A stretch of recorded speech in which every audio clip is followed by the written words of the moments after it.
Bonjour à tous et bienvenue pour cette nouvelle vidéo sur Capital Auto. Nous sommes très heureux de vous retrouver aujourd'hui dans une tenue un peu particulière certes, mais c'est pour la bonne cause car nous allons vous présenter une voiture tout aussi particulière.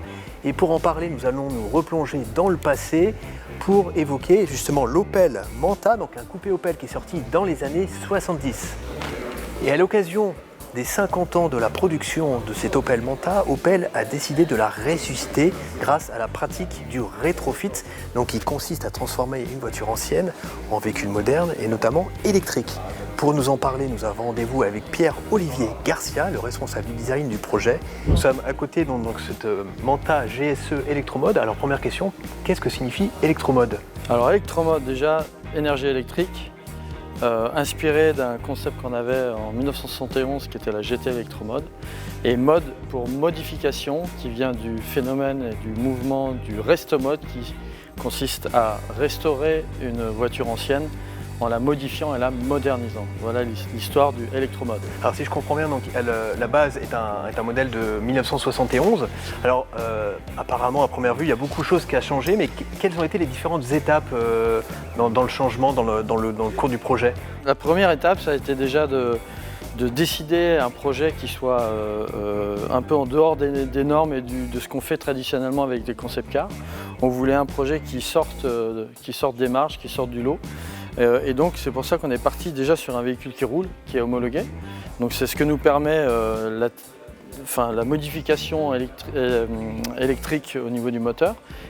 Et on est basé sur une voiture de base de 1973, donc une carte grise, une voiture existante. Donc vous l'avez dit, donc en fait à la base on a quoi, un 4 cylindres d'essence, c'est ça dans la... Voilà, c'est ça, on a un 4 cylindres qui a été modifié, remplacé par donc un moteur électrique qui a été implanté juste sur le train avant. D'accord. Une unité de powerbox qu'on appelle, une unité centrale qui vient distribuer l'énergie, et puis des batteries qui se retrouvent à l'arrière à la place du réservoir. D'accord. Qui se retrouvent derrière la banquette. Donc elles ne sont pas sous le plancher, elles sont vraiment elles sont à l'arrière, derrière à la place du réservoir. D'accord. Et on a conservé boîte de vitesse, transmission, embrayage, pont, donc propulsion, comme l'origine de la Manta de 1900. Et pourtant, elle est quand même.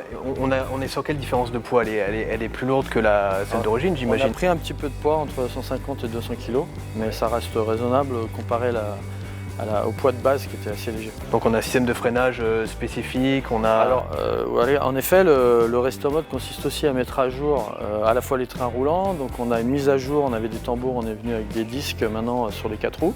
On a modifié les suspensions, on a un toucher de route qui est un peu plus moderne, un peu plus précis. Voilà, et puis donc bien sûr des nouvelles jantes et une nouvelle posture. C'est ça que j'allais dire, niveau look, quand on voit donc ce modèle original et cette Manta transformée, on a l'impression que ça change radicalement. Là je vois vous avez par exemple la face avant, vous avez complètement changé, on est passé à une face avec un écran en fait, c'est ça? Alors cette face là, on parle ça, c'est notre élément de design principal qu'on appelle le visor, ouais, qui consiste à avoir cet élément graphique très fort. C'est un élément graphique que nous avons retrouvé en 2018 après le rachat de PSA, où nous avons retravaillé sur la marque, sur notre identité, en s'inspirant de modèles phares avec une personnalité très forte comme la Manta, qui nous a amené au concept GTX expérimental en 2018, qui était notre manifeste de marque, que nous avons traduit en production sur le Moka. Et donc pour ce domaine-là, on voulait un peu fermer la boucle et retourner à la base en réactualisant cette visor. Parce que c'est celle-là qui avait inspiré en fait le Moka, le SUV. C'était les 50 ans de la Manta, pardon. Et donc voilà, on fermait la boucle. Et alors à l'intérieur apparemment il y a aussi... Exactement, alors pareil on a pris un des éléments principaux que l'on retrouve dans le Moka, donc qui est la pièce principale d'usine qu'on retrouve directement du Moka. L'unité avec les mêmes graphismes au niveau de... Ah là on voit en fait les deux écrans, c'est ça en fait, ça a été repris du Moka là. C'est exactement la pièce. C'est exactement la pièce. La pièce d'usine. Hein. Vu que c'est une motorisation électrique, quel intérêt d'avoir une boîte de vitesse? Pour nous, le plaisir de conduite passe par changer les vitesses à l'ancienne en phase avec le modèle d'origine, avec l'âme de la voiture d'origine. Donc il ne s'agissait pas de dénaturer ce point de vue. Et donc on peut embrayer et changer les vitesses comme on veut. L'avantage du couple du moteur électrique, c'est qu'il nous permet avec son couple de pouvoir partir en quatrième sans avoir à monter les vitesses et de partir presque comme une conduite automatique. En fait, l'énergie électrique nous permet de simplifier l'utilisation et de rendre plus accessible et plus facile. C'est important pour nous en tant que marque Opel. Et là, vous me disiez tout à l'heure, la voiture est immatriculée, elle roule. Exactement. Est-ce qu'on peut aller faire un tour justement pour... Oui, on va aller faire un tour, mais elle est immatriculée, elle est homologuée par le service de contrôle technique allemand qui est le TÜV, qui est réputé pour sa rigueur. Ouais. Et donc, ouais, on va aller faire un tour. Il n'y a plus qu'à, je monte à côté, j'arrive.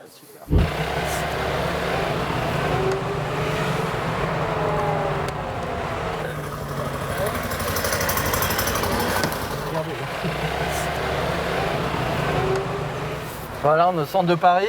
Ouais, alors premier tour de roue dans cette Opel Manta Retrofit. Alors ce qui surprend, c'est qu'on entend beaucoup de bruit en fait. On pourrait penser que ça soit très silencieux comme une électrique moderne et pourtant on entend des pompes de frein, c'est ça que vous me disiez. Ouais, on entend des éléments mécaniques qui passent dans le bruit. On va passer par là. On est dans la circulation parisienne. Et là, ce qui est dur, c'est qu'il n'y a pas de direction assistée alors. Il n'y a pas de direction assistée, mais ça reste à l'ancienne. Roulant, on est à l'ancienne.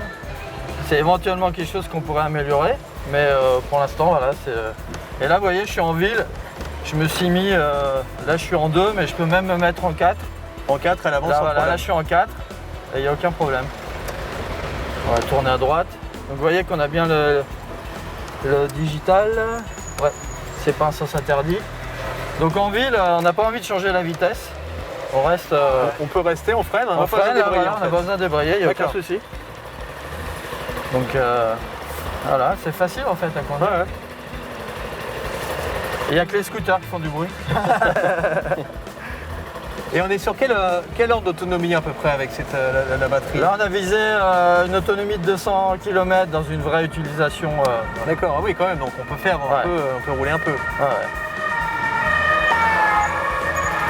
Surtout dans les bouchons.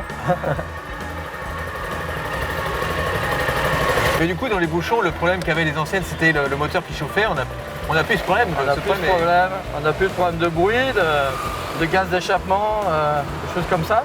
Et en fait, c'est ultra confortable à conduire facilement. Et là, on roule depuis quelques minutes dans Paris, tout le monde la regarde, tout le monde se demande ce que c'est. Et moi, j'ai envie de poser la question, est-ce que cette voiture qui est aujourd'hui un concept, est-ce qu'un jour elle pourrait arriver sur les routes? Est-ce qu'un jour Opel pourra faire vraiment du rétrofit? Vous voyez que là, clairement, on peut rouler dans une utilisation normale sans problème. Donc voilà, ça montre qu'on peut clairement envisager une réalité du projet. C'est quelque chose qu'on étudie très sérieusement parce qu'on a eu des réactions incroyables. Des réactions du public. Des réactions du public. Donc on l'envisage, on y travaille. Pour envisager une petite série, qu'est-ce qu'est le frein? C'est vraiment que ça reste à un prix abordable, que la transformation reste à un prix raisonnable? Donc on a évoqué le fait que c'est une voiture qui est restaurée, donc il y a forcément une base de restauration. Ça va vraiment dépendre de la base de la voiture donneuse. Existante, ouais. Voilà, et après, donc évidemment, il y a des coûts de la technologie en elle-même. Voilà, donc on sait que des batteries va dans les 12 000 14 000 euros. C'est la base en termes de... Le problème, c'est les batteries qui coûtent cher. C'est la en technologie fait. électrique, voilà, les batteries, pas tant les moteurs que ça, surtout que ce sont finalement des choses très fiables en termes de motorisation. Et est-ce que aussi c'est une volonté d'Opel justement de vouloir rajeunir son image de marque peut-être, non? Complètement.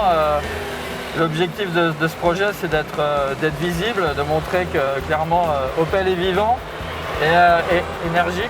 Voilà. Oui, évidemment, c'est important pour nous de montrer qu'il y a du changement chez Opel. Et vous voulez essayer de rajeunir votre clientèle. Ouais. Très bien, en tout cas, merci pour ce petit tour en ville. C'est vrai qu'on n'est pas près de l'oublier. C'est pas facile de parler dans la circulation parisienne, mais c'est vrai que c'est des moments spéciaux aussi, évidemment, même pour moi. Et voilà pour la présentation de cette Opel Manta GSE Electromode. Nous, en tout cas, cette voiture nous a beaucoup plu. On espère vraiment qu'un jour, elle sera produite en petite série en France. Et je pense qu'elle nous aime déjà bien. Comme vous pouvez le voir, il y a déjà le logo Capital sur la calandre. C'est un signe. Allez, à très bientôt sur Capital Auto. Ciao!